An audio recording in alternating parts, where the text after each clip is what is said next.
Coquerel. Je voudrais vous faire écouter une députée, c'est la députée de La République En Marche, qui a interpellé assez vigoureusement le ministre de l'Intérieur Gérard Collomb au sujet des migrants. Tous les étrangers de France ne sont pas des terroristes.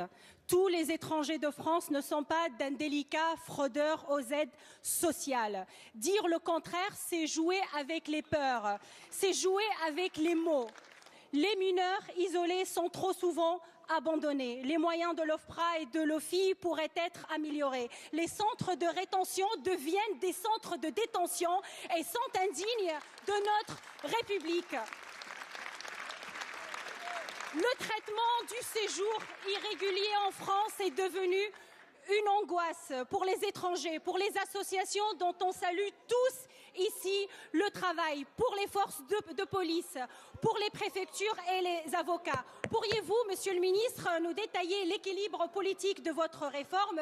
Une réforme sans posture et sans préjugés, une réforme juste et humaine à laquelle nous étions tous engagés. Merci Madame la députée. La parole est à Monsieur Gérard Collomb. Et il y a eu des applaudissements venus des bancs de l'opposition. Vous l'avez applaudi? Oui, bien sûr. Vous considérez que c'est aujourd'hui une frondeuse au sein de la majorité? Je ne sais pas si Sonia Crimi se considère comme une fraudeuse, mais moi ce qui m'intéresse, c'est que la description qu'elle a faite de la situation aujourd'hui des réfugiés en France est totalement exacte. Et que je me dis qu'effectivement, vu le projet de loi que prépare le gouvernement, qui est exactement à l'inverse de son intervention, c'est-à-dire qu'il vise à durcir les conditions actuelles, j'espère que nous retrouverons certains de ces députés qui voteront en leur âme et conscience, comme Sonia Crimi, lors de l'examen de cette loi, et que peut-être parviendrons-nous à la modifier. Je note que vous avez dit réfugiés, Éric Coquerel, mais il y a également des migrants économiques. Vous faites la distinction. Oui, mais non, justement, je ne fais pas la distinction. Et pourquoi c'est pas le même statut? Je sais que certains utilisent migrants, réfugiés. Mais non, je ne suis pas d'accord. Moi, je considère que les personnes qui partent de l'autre côté de la Méditerranée, que ce soit pour des raisons de guerre, que ce soit pour des questions de climat, que ce soit pour des questions économiques, avec des économies qui sont souvent dévastées par les accords de libre-échange auxquels nous participons. Il y en a bientôt un qui va signer par exemple, avec toute l'Afrique de l'Ouest, qui va lever les barrières douanières de toute l'Afrique de l'Ouest. Il faudrait accorder un asile politique, un asile climatique et un asile économique. Mais savez-vous, Sonia Mabrouk, que depuis des années, les pays du Sud, entre eux, sur par exemple les questions de climat, sont des pays qui justement connaissent ces migrations très importantes. Alors c'est récent en Europe par rapport à ce que vivent ces pays du Sud, mais il faudrait peut-être considérer, comme nous sommes quand même, nous, pays occidentaux, et notamment la France, l'Union européenne, quand même plus responsables de ce qui se passe là-bas. La manière, par exemple, dont nous avons contribué à affaiblir des États comme la Libye. Rappelez-vous, en 2011, aujourd'hui, les gens qui ont été mis en place, non seulement il n'y a plus d'État, mais il y a des passeurs qui deviennent des trafiquants d'esclaves. Donc pour vous, Éric Coquerel, nous avons des responsabilités, on doit agir sur les causes, parce que ce n'est pas une solution que des gens soient contraints de partir, mais en attendant, je ne vois pas comment on va rejeter ces gens-là. On les rejette à la mer, pour qu'on soit clair, des Alpes. Qu'on soit clair, donc des personnes, des migrants qui viendraient de pays qui ne sont pas en guerre, mais qui ont simplement des difficultés économiques, parce qu'il y a beaucoup de pays qui ont des difficultés économiques, seraient pour vous éligibles à l'asile? Ils n'ont pas quelques difficultés économiques. Aujourd'hui, en Méditerranée, chaque année, il y a 4000 personnes qui meurent par noyade.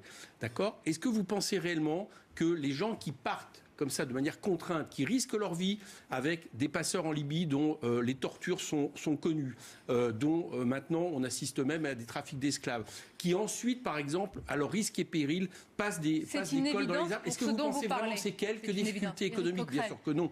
Et vous ne faites aucun tri? Tous les migrants qui viennent sont pour vous? La question qui est à résoudre, je le dis, et elle est aussi économique, c'est le fait d'arrêter, et ça devrait être quelque chose que l'on envisage au niveau international. Par exemple, nous sommes pour une grande conférence annuelle de l'ONU sur les questions des migrations. D'ailleurs, pour que tous les pays prennent leurs responsabilités, qu'on ne laisse pas les pays du Sud... Encore une grande conférence.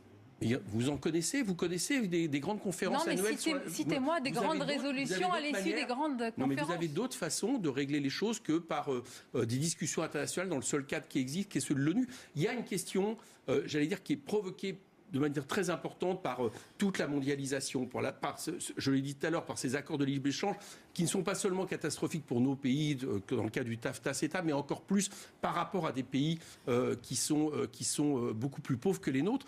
Et vous pensez réellement que cette question ne doit pas être appréhendée? Bien sûr que oui. Je vous pose des questions, Éric Coquerel. Et je vous réponds. Je dis que les quelques dizaines de milliers qui arrivent de personnes, parce qu'en ce moment c'est ça, quelques dizaines de milliers qui arrivent chaque année, nous n'avons pas la solution de les rejeter. Une expression. Est-ce qu'il faut donc accueillir toute la misère du monde? Arrêtez avec ces phrases. Je vous pose une question. Est-ce qu'il faut accueillir tout le monde? Pour l'instant, on n'est pas dans une situation où toute la misère du monde arrive. Arrêtons avec ces fantasmes. On est dans la situation... Vous me parlez de misère économique, climatique. On parle de chiffres concrets. Parlons de concret. Vous avez... au niveau de ces migrants, de réfugiés, comme vous voulez. Il y a 80 000 personnes chaque année qui demandent le droit d'asile. Un tiers se voit obtenir le droit d'asile parce qu'ils répondent aux critères de l'ONU sur des questions de guerre très précises. Peut-être qu'il faut considérer aujourd'hui qu'en raison de ce qui se passe dans le monde, notamment la question climatique, dont chacun qu'on voit bien que ça va être la grande difficulté des décennies à venir, peut-être qu'il faut considérer que ces critères soient élargis, par exemple, de façon à ce que, on soit capable d'accueillir quelques dizaines de milliers de personnes de plus par an. Nous sommes la 5e puissance économique au monde. Aujourd'hui, au Bangladesh, on accueille 800 000 personnes qui ont été pourchassées, les Rohingyas, ces minorités musulmanes qui sont pourchassées par une partie des Birmans, notamment des sectes bouddhistes. Est-ce que vous ne croyez pas que ce que fait le Bangladesh, on peut assumer quelques dizaines de milliers de personnes? En tout cas, on ne peut pas les rejeter à l'eau. Sur ce sujet, Judith Vintraud. Le Bangladesh le fait malgré lui. Il n'a absolument pas le choix. Et les Rohingyas qui sont accueillis là-bas échappent à des tortures et à une mort probable, mais pour vivre dans des conditions de vie qui les exposent à des dangers également terribles en termes d'épidémie, en termes de santé et même en termes de survie, parce que l'insécurité règne dans ces camps. On ne peut pas considérer que la France, ne se trouvant pas comme... avec à ses portes, même si la Méditerranée elle n'est pas si grande, à ses portes une foule de populations arrivant pour échapper à un massacre certain. Nous sommes un pays auquel la question est... Ce que je voulais dire, j'ai compris, je ne comparerai pas la situation des Rohingyas avec... Je dis simplement... Non mais ce que je veux dire par là, c'est que si vous regardez les chiffres réels des migrations dans le monde, et notamment les migrations climatiques, vous apercevez que entre pays du Sud, y compris entre pays africains, d'accord, les migrations, en réalité, ces réfugiés, à certains moments, ça se compte par millions. Donc je dis qu'un pays comme la France, et encore plus au niveau de l'Union européenne, nous avons les moyens d'accueillir quelques dizaines de milliers de personnes par an. Voilà, c'est tout ce que je dis, tant qu'on n'a pas résolu les causes, parce qu'il faut résoudre les causes, ça c'est clair. Est-ce que parmi les moyens, il n'y a pas le fait que, étant donné que les capacités d'hébergement sont saturées d'hébergement d'urgence, il n'y a pas le fait que les gens... Il n'y en a quasiment pas. Les gens... Vous savez bien. Les gens dont on décide qu'ils ne sont pas éligibles effectivement à l'asile, est-ce que ça c'est pas un critère d'efficacité de renvoyer ces gens-là pour pouvoir accueillir mieux les autres? La France s'est engagée à recevoir 20 000 migrants lors de la discussion européenne. Vous vouliez un grand sommet, il y a eu un grand sommet. Moi, je parle de l'ONU. Je vous parle de ce qui se passe au niveau mondial. Oui, bon, je parle de l'ONU. Moi, je ne parle que de l'Union européenne, je dis précisément ce que j'ai dit. Au simple niveau de l'Union européenne, la France qui s'était engagée à prendre 20 000 personnes en a pris de 6 à 7 000. Toujours moins en général que ce qu'elle s'engage à faire. Je suis à peu près dans la fourchette. Pourquoi? Pas parce que les Français sont des salopards. Ah non, je considère même l'inverse d'ailleurs. Voilà. Souvent, ils sont plus exemplaires que leurs dirigeants actuels. Parce que nous avons des problèmes d'hébergement, de scolarisation, d'intégration. Il y a tous ces problèmes-là, et pardonnez-moi, parce que tout le monde parle au nom des Français, mais quand on leur pose... Alors, si l'on en croit les sondages, alors encore faut-il les croire, mais quand même, il faut bien se fier à quelque chose. Si l'on en croit les sondages, vous dites évidemment qu'il y a une générosité, mais il n'y a pas une volonté d'accueillir davantage. Quand la question est posée clairement, c'est un non. Le problème, c'est qu'il y a les exemples concrets et puis quelque part les fantasmes qu'on agite. Il y a quelques jours, j'étais dans une réunion dans les Alpes-Maritimes. Et c'était intéressant parce que c'était des élus de tous bords qui étaient là concrètement pour expliquer ce qu'ils faisaient. Il y avait les autres qui ne faisaient rien, mais eux l'expliquaient. Bon, et ils expliquent qu'en général, quand par exemple, il s'agit d'accueillir dans des territoires ruraux, par exemple, où la population n'est pas très nombreuse, des réfugiés.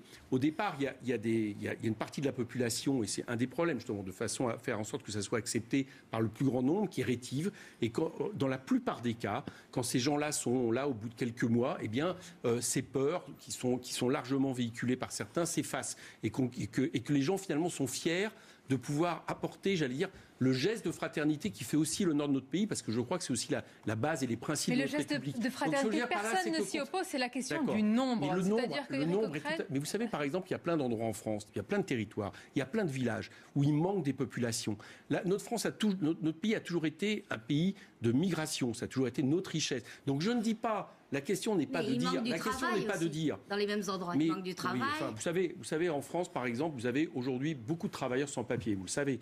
Donc, d'accord. À votre avis, pourquoi il y a beaucoup de travailleurs sans papier ? C'est parce qu'il y a besoin de personnes dans l'économie qui arrivent, nous l'avons toujours fait, qui viennent de l'immigration. Ça a toujours été la richesse. Simplement, maintenant, on est passé à une espèce de fantasme d'immigration zéro, où donc on cache cette question-là, et en plus de ça, au détriment de ces personnes, on provoque même des politiques de nivellement par le bas, parce que ces gens-là ne sont pas payés. Vous reconnaissez que la France aussi a des problèmes économiques, parce que vous parlez depuis tout à l'heure des problèmes, et à juste raison, des autres pays du Sud, mais la France aussi a ses problèmes de chômage et autres qu'on pourrait non pas vous opposer, mais vous dire, voilà, il y a une capacité d'accueil qui à un moment est limitée. Est-ce qu'il faut d'abord penser, non pas à soi égoïstement, mais penser à l'intérêt d'abord du pays dans lequel nous sommes ? Je vous dis très clairement aujourd'hui, je ne dis pas que c'est valable pour tous les temps et pour tous les chiffres. Donc c'est pour ça que je vous dis qu'il faut agir sur les causes, parce qu'on ne voit que le début de ce qui se passe.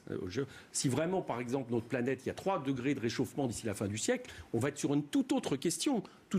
Et là, on ne sera pas en train de discuter de savoir si des gens qui partent de la sécheresse, c'est valable ou pas. Donc, je trouve dommage sur un point, c'est qu'effectivement la question du nombre est très importante. On a besoin d'un vrai débat national sur cette question-là, apaisé, parce qu'il y a des problématiques de fond qui sont posées, y compris la problématique du vivre ensemble, qui n'est pas réglée. C'est pas aussi simple que ça, comme vous le décrivez en disant ça se passe bien dans certains villages. J'ai dit que c'était souvent après des discussions, des choses concrètes. Laissez-moi juste un instant pour terminer. Bien sûr, merci. Sans problème. Voilà, donc cette question du nombre est très importante, et je pense que c'est une question qu'il faudra arriver à poser pour savoir quel projet de société on veut bâtir autour d'une dynamique dans laquelle l'intégration fait partie du jeu. Il faut vraiment la poser, et vous ne pouvez pas rester dans le flou avec cette hypocrisie de dire un certain nombre comme ça. Voilà, il y a une problématique de pas rester dans le flou. Si, c'est flou, pardon. Non, je vous ai donné des chiffres, on les connaît aujourd'hui. Vous dites quelques dizaines de milliers de plus. Non, aujourd'hui, vous avez... Attendez, mais vous connaissez très bien les chiffres. Aujourd'hui, vous ne faites aucune distinction de statut.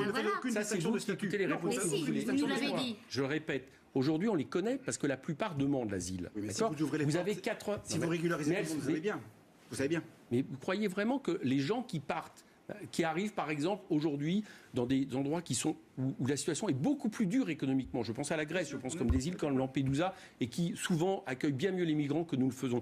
Vous croyez vraiment que ces migrants-là partent en se disant « Ah là là, telle condition va être un peu plus...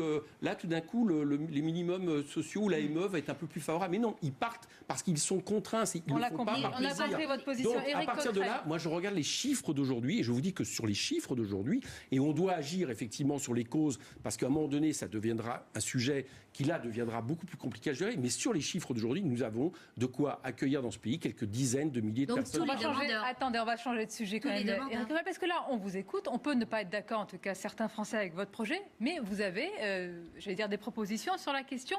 D'où ma question, est-ce que vous ne brouillez pas votre message, ce projet et d'autres, et vos arguments? Par exemple, je prends un exemple, quand François Ruffin arrive à la tribune de l'Assemblée nationale avec un maillot d'un club de foot, d'un petit club de foot, vous savez pertinemment, vous, qu'on va davantage parler de la forme que... Non, pas tellement. On va davantage parler de la forme que du fond. Et voilà pourquoi je voulais d'abord parler du fond qui est des migrants, en laissant de côté la forme. Mais justement, je vais parler...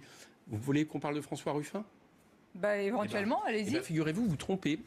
Regardez les statistiques des gens qui s'adressent en ce moment à François Ruffin. Le nombre de clubs amateurs, de joueurs, etc.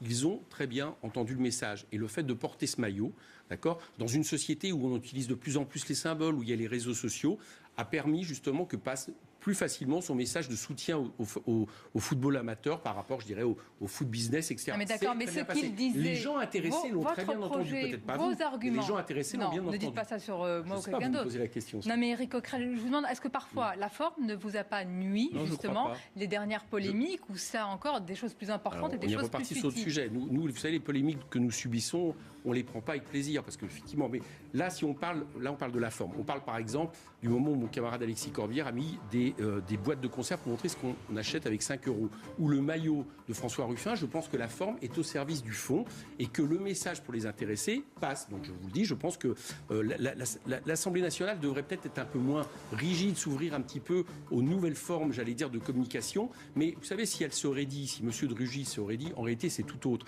C'est parce qu'elle devient de plus en plus une courroie de transmission d'un pouvoir qui a une majorité à sa botte, et du fait on a une Assemblée qui est même plus capable à un moment donné de réagir ensemble. Vous faites quand même entendre votre voix fois, l'opposition est quand même là. Merci Éric Coquerel. J'attends qu'elle le confirme. Merci Éric Coquerel d'avoir